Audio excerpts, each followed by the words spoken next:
Hello and welcome to the second class of Pivot. Today we are going to look at gaining clarity and really dive deep into figuring out what are you saying yes to.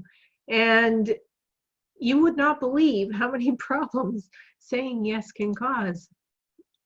I do recommend that you grab a pen and paper and so that you can take some notes, eliminate all other distractions, and be present while you're watching this, because that's how you'll get the most benefit out of it. So last week we had dove into some self-aware, and we had looked at vision and mission statements.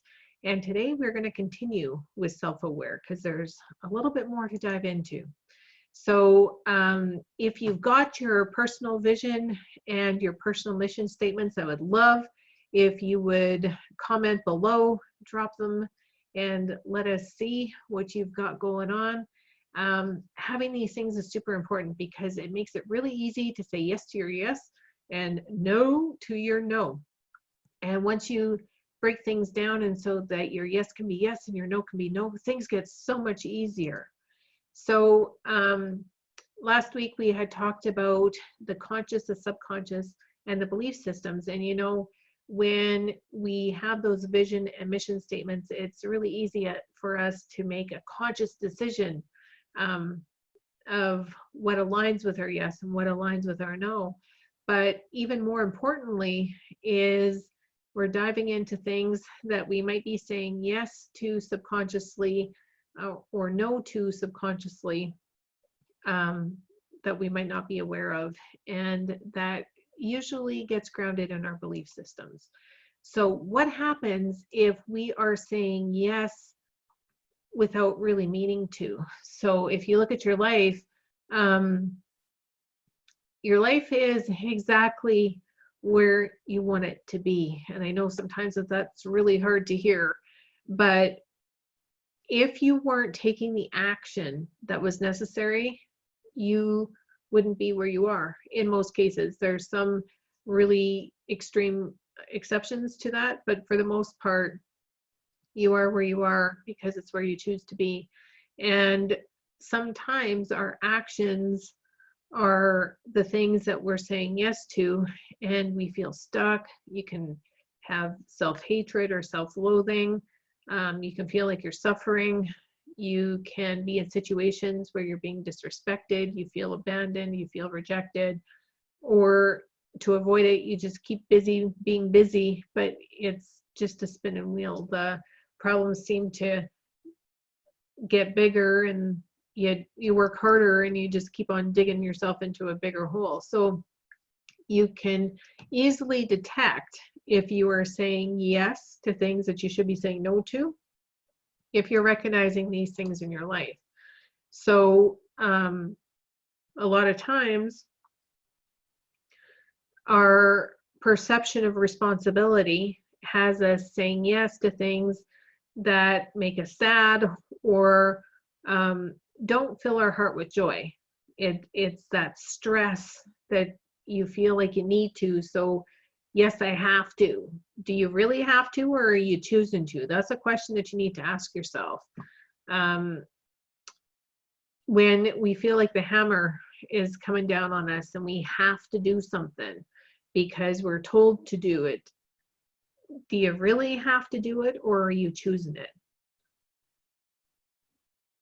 And if you feel like you're witnessing a train wreck, but you have to do it because you feel you need to do it, do you really need to, or is that just a belief system? So these are things that you have to dive deep into, and it's not easy, it sucks.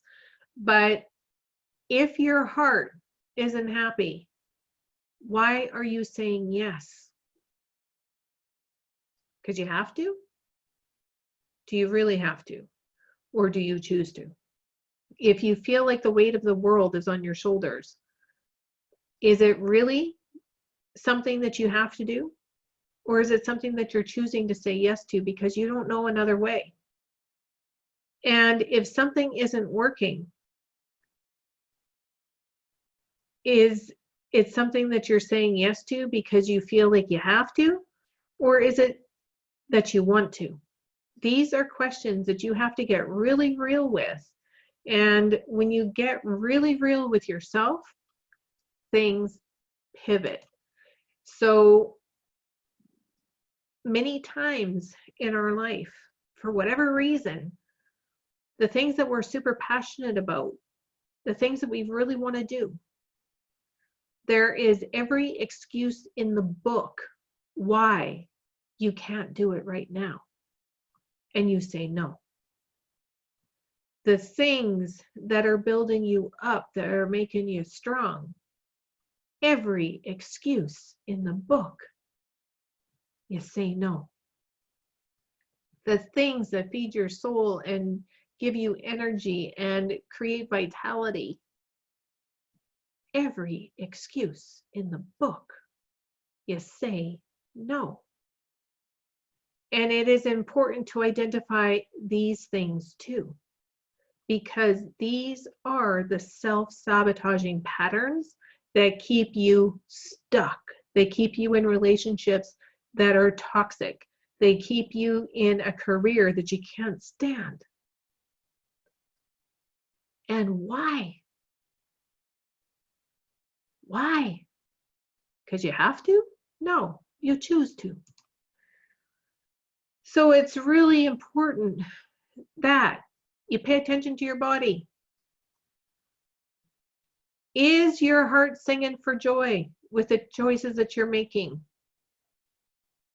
If your heart is singing for joy, you say hell yes. You don't need to know how. You just need to know hell yes. If it is making you feel strong, that is your truth. Anything that makes your body feel strong, yes. If it is tearing you down and making you feel weak, no. And if your body feels peace with the actions that you're taking, that's a hell yes. If it is creating stress, toxicity, anger, resentment, frustration, overwhelm, it's a hell no. But you have to know the difference between your hell yes and your hell no.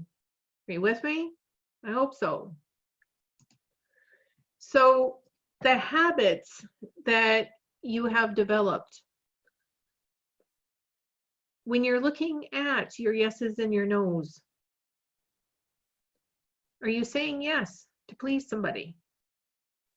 Because people pleasing is a condition that will make you miserable. It'll overwhelm you. It'll cause you stress. It gets you no further ahead. You're enabling, not empowering. People pleasing is a scary business to get involved with. Because in this life, you might be a guide, you're not a savior. And so if you are trying to save somebody, you need to dive deep into why.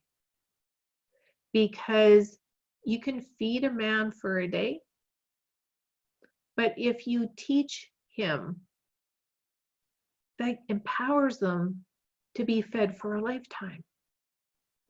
So taking on responsibility rather than teaching, you're not helping anybody. You're creating a burden for yourself, and you're robbing people of the opportunity to understand what they need to do to succeed. And it sucks because eventually that road ends. And having somebody constantly needing to rely on you is not a way to get acceptance. It's a self-esteem issue. So if you're in a situation where you're trying to say yes to make somebody happy, saying no is likely a place that is going to teach them to be resourceful and figure out what they need to do. And it's tough when you break away from the people pleasing, because if you have taught people to rely on you, if you have taught people to depend on you, if you have taught people that you'll be responsible for their responsibilities, and all of a sudden you say no, expect a little bit of retaliation.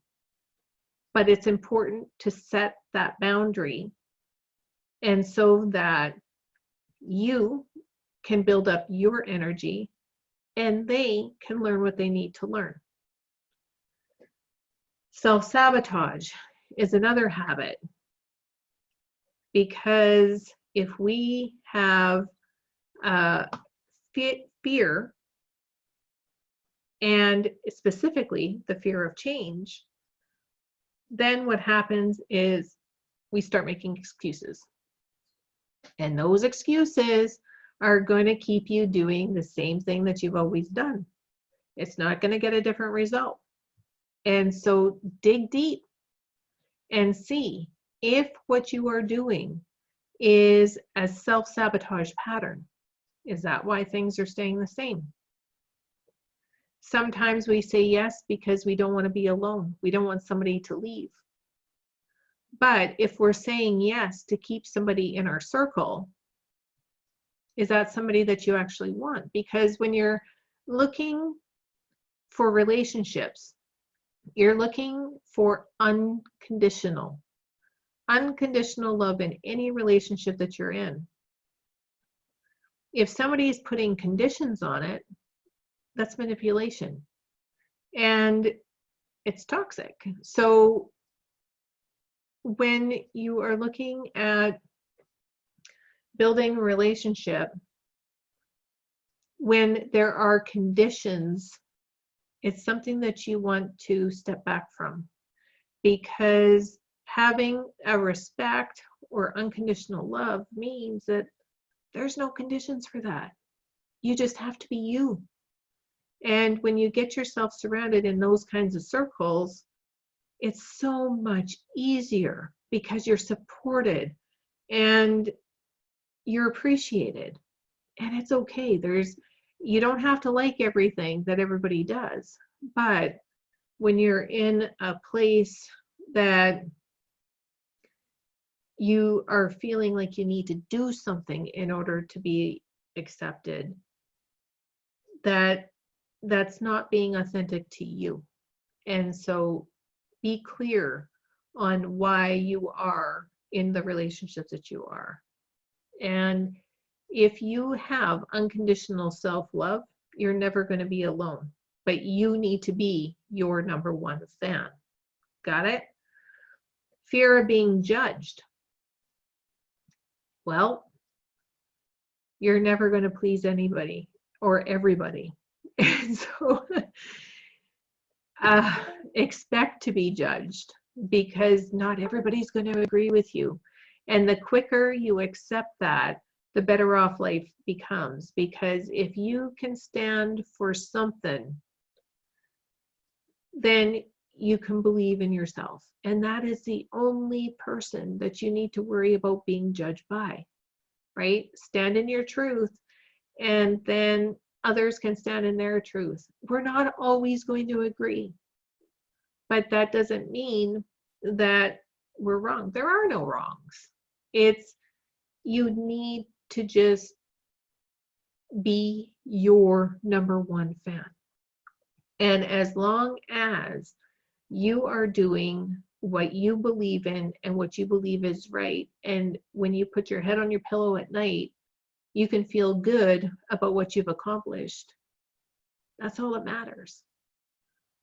So don't worry about what others are thinking, right? Don't worry about being judged by anybody else. Be overly concerned about aligning with what you believe is right for you, and that'll keep you on the path that you need to go. Fear of failure is a big thing. You know, you can't fail if you don't stay down. So I recommend failing faster, because anybody that's succeeded hasn't got there without making a few mistakes. There's lots of road bumps, and that's how we learn. I like to compare that to when a child starts to walk, right? I mean, nobody expects a baby to just get up and run a 5K marathon. I mean, you have to figure out how to get from laying down to sitting up. You have to figure out how to get from sitting up to standing up. You have to figure out how to get from, you know, perching yourself up against something and pulling yourself up to being able to take that first step. And then you have to figure out how to walk. And sometimes you have to figure out how to crawl first. And then you have to figure out how to get out from your bum and back up on the furniture. And man, when you take that first step, everybody's cheering. It might as well make national news in your world, right? And then you figure out how to move a little faster. And with some dedication, eventually, sometimes you can even get to a 5K marathon. Some people get to 44K. Some people do the Ironman. Some people win a gold at the Olympics. Not many. But it's that level of patience that we need for any task that we're in. Yes, we're going to fall down. We're going to hit our butts. And it's okay. Just keep going, and eventually you're going to be able to walk, and eventually you can run. It depends on how fast you want to run. How long do you want to run for? That's the only question. You can stop anytime, but make sure it's something that you want, right? Fear of success. It's just as scary as the fear of failure, because the fear of success means that sometimes you get recognition. And for some, that is very, very scary, because you get comfortable in a state of struggle. What does your life look like if you're not struggling? What do you have to give up? And so when you pay attention to what your comfort zone is, you're going to get really clear on what you need to break out of. Okay? So the next thing that we're going to look at here is, oh, I'm going too fast.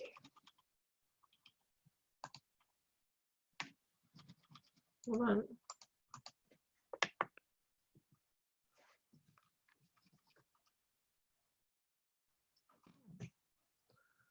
Hold on here.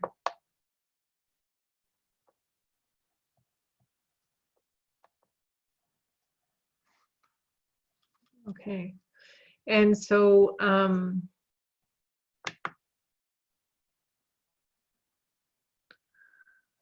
when you decide to change, everything around you will change. Some of it will be exciting. Some of it will be frustrating. Some of it will be overwhelming. But it will all be necessary to get you to where you want to go. And when it comes to the emotional side of things, if you notice that people are not comfortable with the way things are, if they're starting to get stressed out, it's because when you change, other things have to change, and it's going to pull other people out of their comfort zone. But if their comfort zone is tossing responsibility onto you, or having expectations, or needing to control, those are things that you need to break that comfort zone for, and so that you can get to your yes. Yes, where your heart's happy. Yes, where you're strong. And yes, when you're not surrounded with energy vampires, right? So it is a powerful exercise to declutter. In 2015, my daughters had bought me the Life-Changing Magic Art of Tidying with Marie Kondo. Now, there's some principles in that book that I love, some that I didn't, but you know, it was powerful because I went through everything and I got rid of 111 garbage bags worth of stuff out of my house. You know what? You really couldn't tell the difference, except when you look at the things around you, when you look at your environment, if there are things that you're not happy with, it takes up some mind space because you're constantly seeing it and you don't want it. And then it's a reminder of what you don't want. And so just donating it, chucking it, selling it, whatever the case may be, get it out of your space. And when you're left with only the things that you love, oh my goodness, it is so much better. I guarantee you, most people, it's not that they don't have enough stuff, it's that they have too much, because everything that you own adds responsibility. And when we have too much responsibility, it's exhausting. And so you wouldn't believe how good it feels to just get rid of everything that you don't need. The biggest shift in my life was, it takes 15 minutes to clean. I used to have people come in and clean the house. I got to eliminate that from my life because there was nothing left to clean. And it's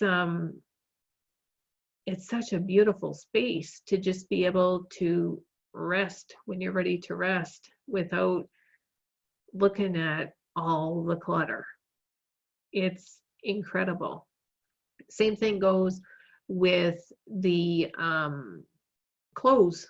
Oh my goodness, if something doesn't fit, you don't need to be looking at something that's 2 sizes smaller than what you fit into, or something that is 2 sizes bigger than what you need because you might not ever fit into it again, or something that isn't in style. If you're not going to wear it in this lifetime, let somebody else enjoy it. And so it's a task, and I encourage you this week to go through your home and with a garbage bag and just fill a garbage bag with stuff that you're never ever going to use, and put it in a corner somewhere, and as soon as you're able to donate it, get it out of your house. And you would not believe how much lighter you'll feel just by doing that. I encourage you to do that in at least one room of your house. The books that you're never going to read, get rid of them. The clothes that you're never going to wear, get rid of them. The trinkets that you got as a gift that you really don't like, but you're terrified because, oh my goodness, what if somebody sees that they don't see it? If you didn't like it, it's okay. Give it to somebody that will like it. You don't need permission. You don't need permission to get rid of something that doesn't fill your heart with joy. And so I challenge you to that task because it is powerful. The other thing is declutter your mind. What thoughts are you allowing roaming in between your ears too many times throughout the day that are not productive? What can you replace those thoughts with? I recommend that you do that as a yesterday, because it's sucking energy out of your space. And when you can fill your day with things that bring you joy and peace and contentment, it makes your day better. So you want to declutter your environment. You want to declutter your thoughts. The toughest one is the relationships, because sometimes the relationships that need decluttering, it involves close friendships. It can include family. It can include a career. And it doesn't have to be for forever. But until boundaries are put in place, it's important that you look at why you are saying yes when you should be saying no, and why you're saying no when you should be saying yes. And sometimes it's just because there's a lack of boundary, or because you're feeling responsible for something that you're not responsible for. And taking a really close look at those things is important. And until you build up your boundary muscles, sometimes you have to remove yourself from the situation until you're strong enough to say yes to your yes and no to your no, even if it means upsetting somebody. The other thing that I encourage you to declutter this week is your to-do list. No more than 3 things on a to-do list on any given day, because it's probably not going to get done. So if you look at your to-do list and you see that it is just longer than what you got time for, make it a manageable to-do list and tackle it every day. That is my homework for you for this week. Now, I also had a really good question from this week. Thanks for asking it. How do you protect yourself from people who lie and manipulate and then turn it around like they are the victim and cause others to question your integrity? Now, when you look really close at this question, there are 2 things that are standing out. Number 1, why is it important to associate with this person? And 2, why are you associating with people that would question your integrity? Why is it important to be in that circle? Because people that know you would know to support you. And those words that that person says are going to be irrelevant. And, you know, one of the best things that I ever did was I dated a narcissist. And the reason I say it was the best thing that I ever did is because by the time I was done with that relationship, my self-esteem didn't exist anymore. And I couldn't even look in the mirror to put on my makeup. But after I pulled up my bootstraps and I put on my makeup, I had to question why. Why did I allow somebody else's opinion to dictate my worth? Because the only person's opinion that matters is mine. Am I doing what I believe in? Am I doing what makes my heart happy? And it forced me to look in and figure out what is self-love.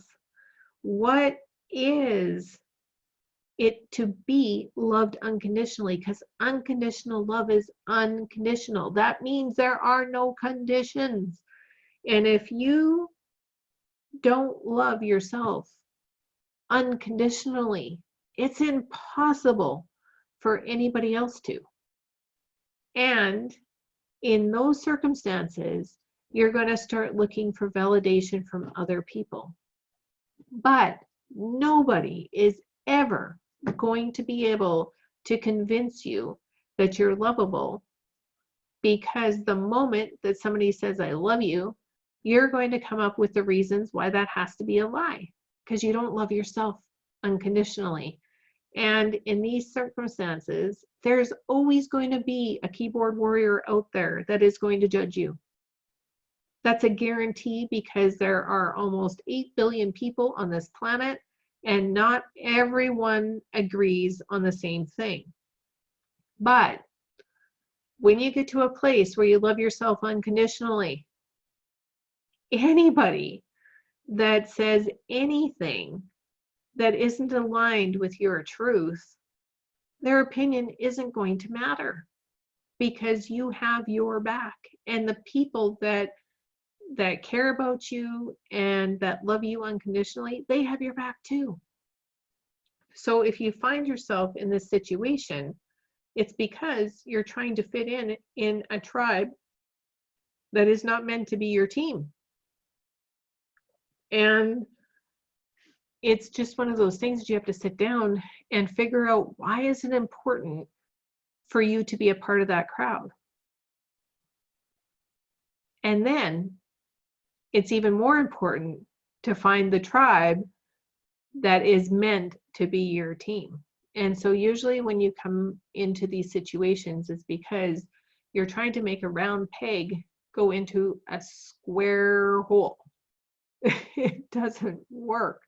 And so it is an important thing to pivot. And in these cases, anybody that's ever been hurt, I mean, we have our guard up, right? We may not have the boundaries that we need, but it is important to pay attention to a narcissistic situation and to turn in, and so that you can build yourself up with some self-love, because when you love yourself unconditionally, these things fall away. It's like if somebody was trying to convince you that the sky is silver, you would know that it's blue, right?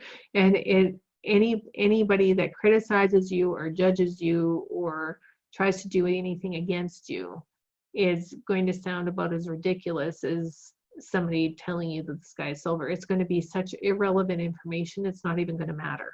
And that's the place that you need to get to. So I took this off of Wikipedia, and it's something that may provide you with some valuable information as you are trying to declutter this week, and understand that nobody is perfect, right? I mean, when people go into narcissistic tendencies, it's likely because they're hurt.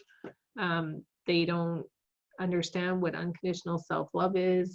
They're desperately trying to get approval. They are they have low self-esteem, and they're just projecting, right? So get your boundaries good and strong, get your unconditional self-love good and strong, and then be kind anyway. Forgive and forget, and understand that for every person that can't stand you, or that is going to judge you, or is going to be critical for you, there are 10 other amazing people willing to take their place. And you just have to choose to stick with amazing. Okay. Again, the homework this week is I am encouraging you to declutter.